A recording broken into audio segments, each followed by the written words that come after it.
3927 칼럼 제43회 신천지는 사람을 수단으로 삼기의 이단입니다. 신천지라는 종교 집단이 있습니다. 신천지는 기독교를 믿으며 교회를 다니는 사람들에게는 비교적 익숙한 단어였지만 기독교를 믿지 않는 사람들에게는 그렇게 많이 알려진 단어가 아니었습니다. 아니, 어쩌면 전혀 알려지지 않은 단어였다고 해도 크게 틀리지 않습니다. 아무 관심도 불러일으키지 않는 단어였다고 해도 크게 틀리지 않습니다. 소위 정통이라고 자처하는 기독교 교회들도 일반 사람들로부터 외면을 받는 이 시대에 신천지라는 이상하고 수상한 종교 집단이 일반 사람들로부터 주목을 받을 리가 만무했습니다. 그러나 이제 대한민국 사람 중에 신천지를 모르는 사람은 거의 없을 정도로 신천지는 정말로 유명해졌습니다. 신천지가 유명해진 첫 번째 이유는 수년 전 코로나 때문입니다. 그런대로 잘 관리가 되고 있던 코로나가 대구 신천지 교회를 온상으로 하여 폭발적으로 증가하기 시작했습니다. 사람들은 큰 충격을 받을 수밖에 없었고 이때부터 사람들의 큰 주목을 받기 시작했습니다. 신천지가 유명해진 두 번째 이유는 서서히 밝혀지고 있는 정치계와의 관계 때문입니다. 일찍부터 보수 정치권과 신천지가 밀접한 관계를 맺고 있다는 소문이 있습니다. 신천지 신도들을 집단으로 입당시켜 당내 정치에 심각하게 개입했다는 소문이 있습니다. 대통령 후보 결정에 큰 역할을 했다는 소문이 있습니다. 한때 보수정당의 간판격이었던 새누리당이라는 이름이 신천지로부터 비롯되었다는 소문이 있습니다. 이런 소문을 수사하기 위한 특검까지 곧 도입될 상황입니다. 더구나 신천지가 기독교 내에서 수십 년이 넘는 시간 동안 이단으로 지목을 받아왔다는 점 때문에 그 주목도가 훨씬 더 높습니다. 오랜 시간 동안 신천지가 기성교회나 성당에 몰래 침투해서 신도를 빼오는 이상한 선교 방식을 펼친다고 해서 무리를 빚어왔고 청년 가출을 부추겨서 소중한 가정을 파괴하고 있다는 비난을 받아왔다는 것이 세상에 알려지면서 그 주목도가 훨씬 더 높습니다. 그러면서 이단이라는 것이 무엇인가에 대한 궁금증도 증폭되고 있습니다. 그래서 오늘부터 몇 차례에 걸쳐서 이단이 무엇인지 그리고 신천지가 이단일 수밖에 없는 이유 몇 가지를 살펴보려고 합니다. 그것을 위해 먼저 이단이라는 단어의 의미에 대해 살펴보도록 하겠습니다.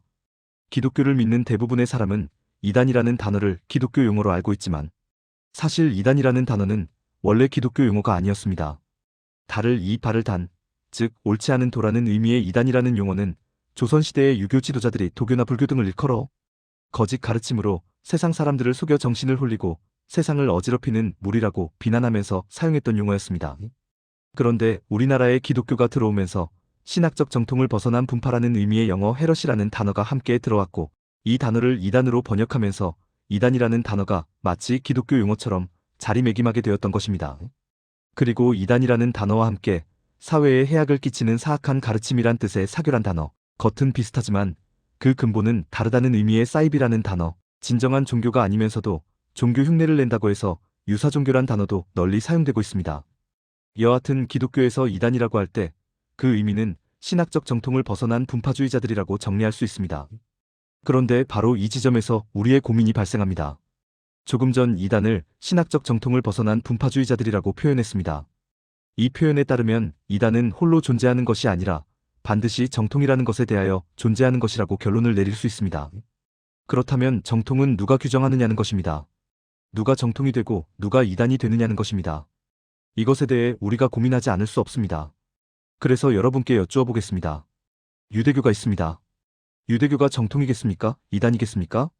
기독교에는 가톨릭 기독교가 있고 개신교 기독교가 있습니다. 가톨릭 기독교가 정통이겠습니까?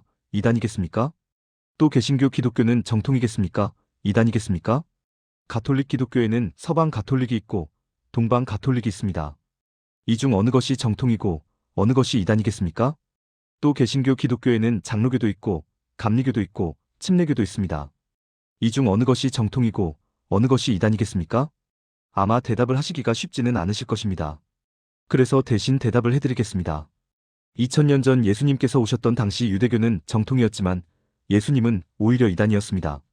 하지만 오늘날 기독교를 기준으로 삼으면 기독교는 정통이고 유대교는 이단입니다. 11세기에는 서방 가톨릭과 동방 가톨릭이 서로 자신들은 정통이고 상대방은 이단이라고 하며 다툼을 그치지 않았고 16세기 종교개혁 당시 가톨릭 기독교는 정통이었지만 개신교 기독교는 이단이었습니다. 또 종교개혁 이후 장로교와 감리교는 침례교를 이단이라고 몰아세웠습니다. 이런 측면에서 볼 때 똑같은 하나님을 신앙의 대상으로 섬기고 똑같은 성경을 근원으로 하는 여러 종교가 어떤 때는 정통이 되고 어떤 때는 이단이 되었던 것을 확인할 수 있습니다. 옳고 그름은 중요하지 않습니다. 누가 더 힘이 세고 누가 더 돈이 많고 누가 더 신도를 많이 가지고 있느냐에 따라 정통과 이단으로 나뉘어졌던 것입니다. 하나님은 중요하지 않습니다. 사람이 기준이 되어서 사람의 상황과 형편과 처지가 기준이 되어서 정통과 이단으로 나뉘어졌던 것입니다. 이런 상황은 오늘날도 크게 바뀌지 않았습니다. 지금은 존재감이 많이 사라졌지만 한때 가장 큰 기독교 단체이기도 했고 가장 큰 대표성을 가지고 있던 한기총이 정한 기준에 따르면 이단 기독교로 분류되는 기준은 1. 성경 66권을 보태거나 빼는 것 2. 예수 그리스도의 구속사역을 부인하는 것 3. 하나님으로부터 계시와 영감을 받는다고 주장하는 것 4. 비윤리적, 반사회적, 반국가적 집단인 것 5. 예수 재림 장소와 날짜를 말하는 것 등을 제시하고 있습니다. 또 종교학자와 신경정신과 의사 등은 이단 신앙의 특징을 1. 시한부 종말론 2. 개인 숭배 3. 열광적이고 주술적인 종교 일해 4. 신비주의적 체험 강조 5. 초능력 동원 6. 자의적인 경전 해석 7. 무속 등 여러 종교와 배합 8. 선민사상 주입 9. 치유 강조와 헌금 종용 10. 배타적 공동체 형성 등 10가지를 제시하고 있습니다. 한기총이나 종교학자 등이 제시하는 이단의 조건이 모두 사람들의 관점에서 이루어지고 있음을 알 수 있습니다. 이처럼 사람의 관점에서 정통과 이단이 정해지기에 결국 정통과 이단은 언제든지 바뀔 수밖에 없습니다. 그런데 정통과 이단이 바뀌면 되겠습니까? 안 되겠습니까? 안 됩니다. 하나님을 기준 삼았을 때, 다시 말해 하나님의 심정과 마음, 하나님의 성품과 속성, 하나님의 가치와 원리를 기준 삼았을 때 정통과 이단이 바뀌면 되겠습니까? 안 되겠습니까? 안 됩니다. 하나님은 언제나 옳고 하나님은 언제나 선하고 하나님은 언제나 진리이기에 하나님이 정통이고 하나님에 반하는 모든 것은 이단이 될 수밖에 없습니다. 이런 측면에서 우리는 하나님을 기준으로 삼아 무엇이 정통이고 무엇이 이단인지를 잘 분별할 수 있어야 하며 하나님을 기준으로 삼아 신천지가 이단이라는 것을 설명할 수 있어야 합니다. 오늘은 하나님을 기준으로 삼았을 때 신천지가 이단일 수밖에 없는 이유 하나만 살펴보고 영상을 맺도록 하겠습니다.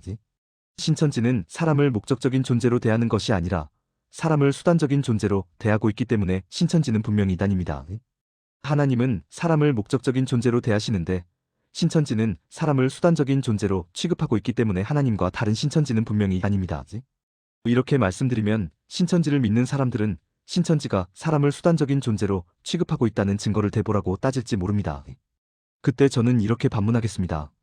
신천지는 정말로 열심히 신앙생활을 하는데 그 이유가 무엇입니까? 신천지는 한 사람이라도 신천지 성도로 끌어들이기 위해 정말로 열심히 선교활동을 하는데 그 이유가 무엇입니까?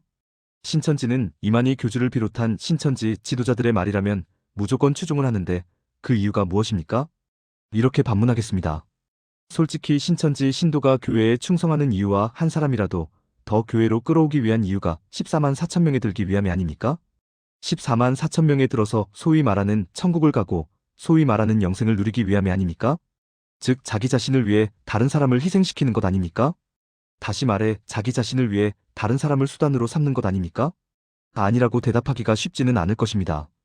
이처럼 신천지는 사람을 수단으로 대하고 있습니다. 일반 신도는 더 높은 자리에 올라가기 위해 사람을 수단으로 삼고 있고 신천지 지도자들은 자신의 배를 살찌우기 위해 일반 신도를 수단으로 삼고 있습니다. 신도를 목적으로 대하지 않습니다. 이렇게 사람을 목적으로 대하지 않고 수단으로 대하고 있기에 신천지가 그렇게도 자랑하는 일사불란한 마스게임이 가능한 것입니다. 하나님은 사람을 지으셨고 죄인된 사람을 구원하기 위해 육신을 입고 이 땅에 오셔서 죽기까지 하셨습니다. 그 이유는 하나님께 사람은 목적이었기 때문입니다. 하나님의 영광, 하나님의 존귀를 위한 수단적 존재가 아니라 사람의 존재 자체가 하나님께 목적이었기 때문입니다. 그래서 하나님의 기준에서 신천지는 이단이 될 수밖에 없습니다. 사람을 수단적 가치로만 판단하는 신천지는 이단이 될 수밖에 없습니다. 이 지점에서 소위 정통이라고 자처하는 교단의 교회와 목사들을 향해 질문을 던져보겠습니다. 당신들은 성도를 목적으로 보고 있습니까? 아니면 수단으로 보고 있습니까? 만약 당신들의 마음속에 성도가 아주 조금이라도 수단적 가치로 자리하고 있다면 당신들도 신천지와 다를 바가 하나도 없습니다. 공감하셨다면 구독과 좋아요, 알림 설정 부탁드립니다. 하나님의 말씀을 바르게 전하는데 큰 도움이 될 것입니다. 평등하고 공정하며 정의롭고 행복한 세상을 이루는데 큰 도움이 될 것입니다.